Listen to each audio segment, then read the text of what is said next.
She was close to 30 years old when she was killed. A big girl, she liked to carouse with the boys at the local watering holes, which of course led to a lot of illegitimate children.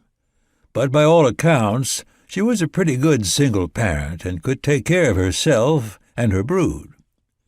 One night, though, a gang must have jumped her. They were all younger than she was. They had numbers.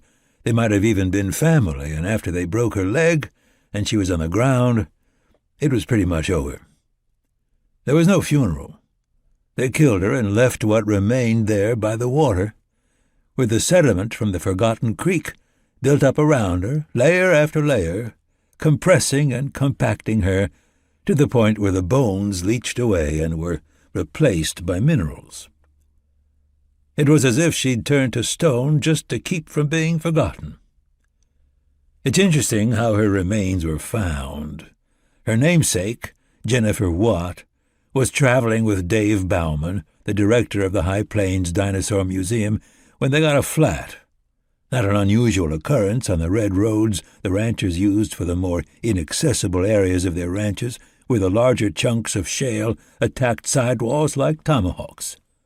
The bigger rock is cheaper, but it's also the size of bricks and has lots of sharp edges that like to make meals of anything less than 10-ply. Dave had been trying to squeak another season out of the tires on the '67 Land Rover, but there they stood, staring at a right rear with a distinct lack of round in the middle of the Lone Elk Ranch.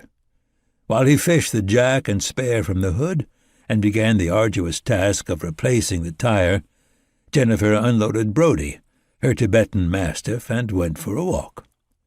Hoping to meet a friend on the place, she followed a ridge around a cornice, but the dog, who was 150 pounds with a heavy coat, began panting. Before long, Jen decided that it might be a pretty good idea for the two of them to try and get to some shade. Not an easy proposition out in the Powder River country. Luckily, there was a rock overhang along the ridge, with plenty enough room for her and the dog to get out of the late afternoon sun.